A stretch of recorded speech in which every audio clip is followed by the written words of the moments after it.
Hey friends, welcome back to my channel. Today I have a super easy and quick video. I'm just going to be showing you how I sanitize my makeup. I sanitize my makeup using isopropyl alcohol. I just have it in this NYX kind of setting spray container. This used to be just like the matte setting spray from NYX, but now I use this because it has a spray nozzle, and also I can take the lid off and like pour it directly into products like that if I want to.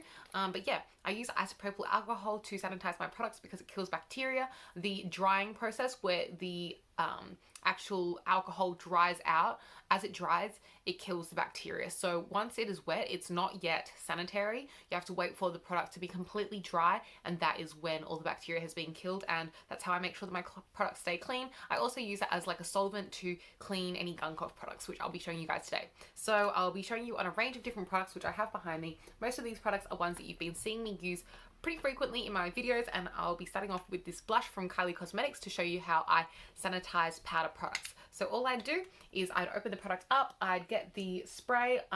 You can use any spritzer bottle. This is just one that's convenient for me, and I just spray it directly onto the inside of the pan there. So the mirror is now like all foggy and stuff, and the actual blush, as you can see, has changed color to a darker shade because it is now damp. What I do is I just grab a tissue, or you can use a clean like cloth or something, and I just use this to wipe down the mirror, and I also use this just to wipe down the front of the product. This had some like dried foundation or something on it, and I'm just using it to wipe the product all over, just to make it all clean on the outside.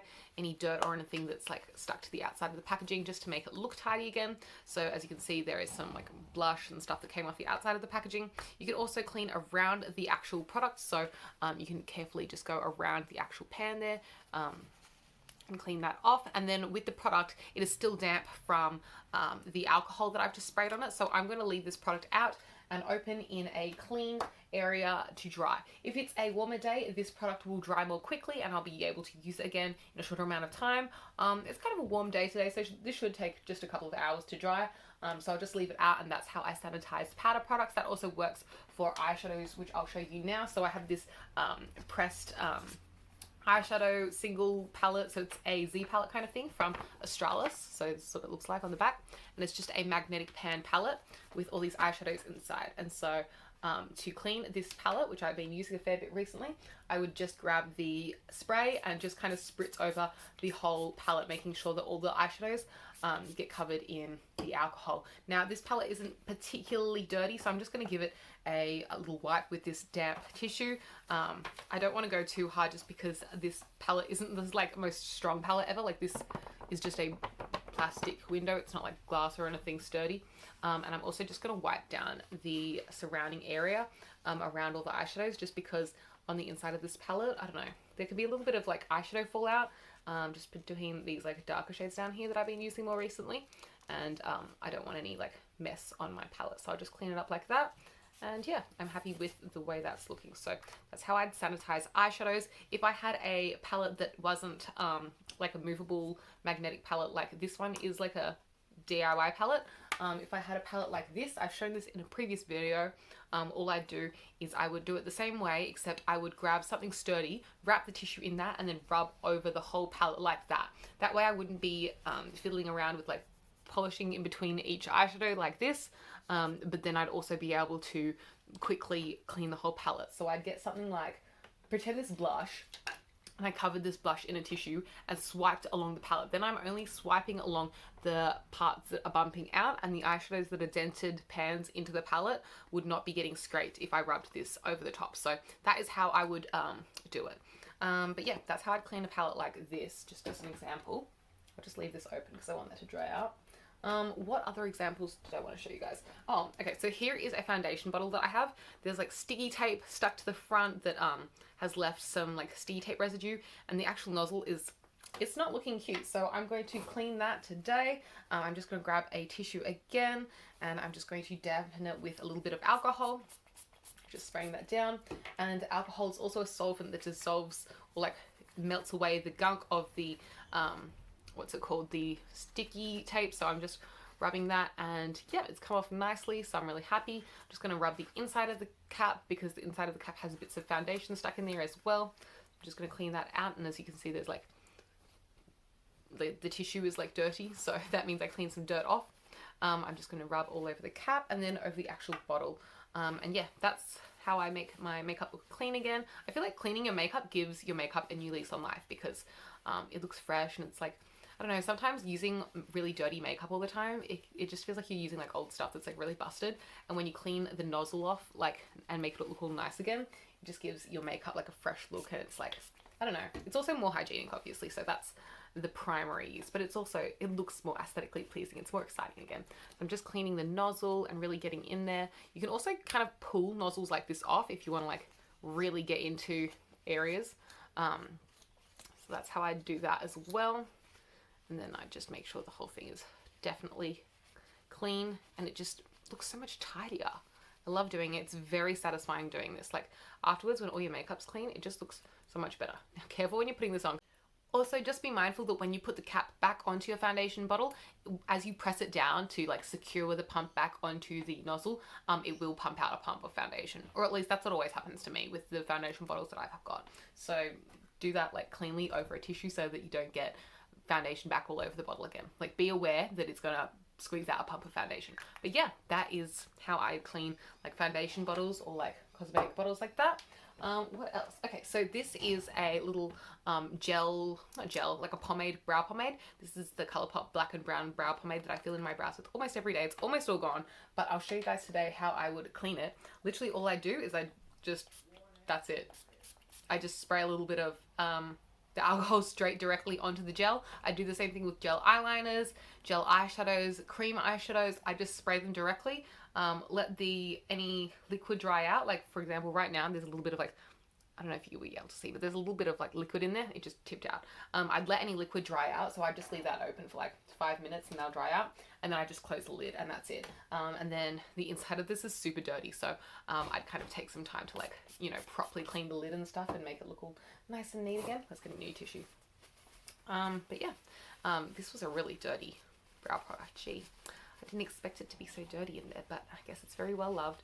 I don't really need this brow product to look perfect though. I don't really mind, so I'm not going to do a perfect job of cleaning it out. I'll just make it look like that. It's a lot better. But yeah, that is how I would clean a brow or gel pomade in a product like that. I just give it a spritz. And same goes for Colourpop Super Shock products. I know some people are hesitant to sanitize these because it's like that gelish, creamy kind of different formula, and I totally understand. I was a little bit hesitant at first as well, just because they are different to like a traditional pressed powder, but don't be afraid, you can definitely sanitize these. This is one that I recently cleaned in a video, so this is already clean, but I'll show you how I sanitize again just to show you guys. I would literally just... And I don't leave these open for very long at all, so I wouldn't be concerned about closing the lid even though I just spritzed it with the alcohol. Next time that I use this product, it will probably smell of alcohol a little bit, but that goes away very quickly, and so that's not a concern to me. So yeah, that is the way I sanitize my Super Shock kind of products from Colourpop. This shade, by the way, is Flexitarian. It's the highlighter, and it's really, really pretty. There's a bit of it swatched on my hand, if you can see. It's a kind of icy with a neutral undertone, really pretty. But yeah, that's how I do those, and it doesn't like deteriorate the product in my opinion. If you do want to revive this product, you can add like a drop of argan oil, I believe is what a lot of people do. But yeah, apparently oil revives Super Shock Colourpop products. That's all the products that I have to show you guys beside me that I thought that I would show you how I sanitize. I'm just having a look around if I can find like a lipstick or something. With products like this, I wouldn't really sanitize them because you can't really clean them. Like, it's not like it's going to be sanitary if I clean off this applicator. I'm just going to stick it right back into the product anyway. So I don't really feel like there's a way you can really sanitize these products other than just like cleaning the exterior of the product. Sorry, I'm just trying to find a damp tissue. And like all I would do is just like, you know, spritz a tissue or spritz directly onto the product and just like rub down the outside just to like neaten up the look of the product. But I don't feel like products like this can really be sanitized on the inside, which is, you know, pros and cons. I prefer a pump, obviously that's more hygienic, but also there are pros to having a doe foot applicator, like easier application and stuff. So yeah, that's how I clean one of those.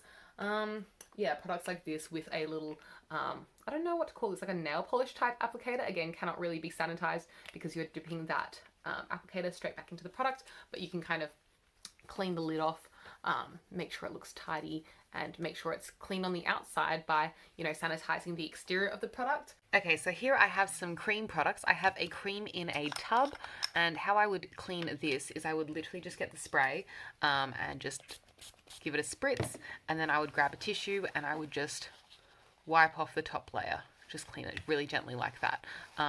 This is pretty clean, so I don't think I need to take off too much of the top layer, but if I felt like it was really furry and had like lots of little brush hairs in it or something like that, I could always like give it a more intense clean and scoop out even more of that top layer of the product. And then how I would clean a stick product like this is I would just wind it up like this, give it a spritz, really covering all the areas that have been touched, and then I would kind of draw it out onto the tissue. So I would just kind of do this just to take off that first layer that's been touched or exposed to skin, sorry. But yeah, that's how I would clean a cream product like that. And then I would just kind of wipe around the front of the applicator as well, just so that it's all like clean and, you know, getting all the spaces that I can. If this would wind down more, I would also clean just inside the rim there, just like that. But yeah, that's how I would do a stick product and a cream product in a tub. Ta-da! By the way, the products that I just showed you that on are the Mecca Cosmetica. Oops, I just rubbed highlight all over this. This is the Mecca Cosmetica Living Lab of Beauty highlight in the shade Lit From Within. It's almost totally used up. I've really enjoyed that product. And then the stick product that I showed you is a classic from Benefit. It's been around for ages. It's the Benefit's What's Up. They're both really nice highlighters. With lipsticks, what you can do, I don't have a lipstick next to me for once, what you can do is just spray around the entire bullet, and you can also rub the part of the bullet that has touched your lips on a tissue to rub off any of the already touched part of the product. I'd spray the whole bullet though, just so that the whole bullet, even the parts that you haven't touched down the length of the stick, are still sanitized as well. But yeah, that's how I would sanitize a lipstick. Personally, I don't usually do that because I'm very particular with who uses my lipsticks. Only I do. If I let someone use a lipstick, it's theirs, they can keep it, because I'm very I don't want to share product unless it's something that I can definitely guarantee I'm able to sanitize. So I wouldn't share a liquid lipstick like this, for example. Anyway, now I've made a big mess behind me with these tissues and stuff, so I'm gonna go clean up now. But that's all the tips that I have to share with you guys today. I hope they were helpful. If they were, please give this video a big thumbs up. Let me know in the comments if you have any tips on how to sanitize products, because I always like to keep my makeup as clean as possible, so I'd love to improve the sanitary condition of my products. Also, if you're using any product, especially things like, you know, just like alcohol or anything, this doesn't stay on the product. After it dries out, it evaporates, it goes away. So I'm not concerned about this irritating my skin or anything. But if you have issues with you know, product irritating your skin, obviously test them out, do what's right for you. I'll have a separate video coming very soon on how I spot clean my brushes, but if you'd like to see how I deep clean my brushes, there's a video of that up on my channel already. And yeah, I think that's all I have to say. Subscribe if you'd like to see more from me. I upload very frequently, and I'll catch you next time. Thanks for watching. Bye! Also, this makeup look actually is already up on my channel. If you want to see how I did this look, it's like a reverse cat eye. Kind of a bit of a lived-in smudgier one. It's already live, so yeah, you can go check that out if you want. Okay, yeah, bye.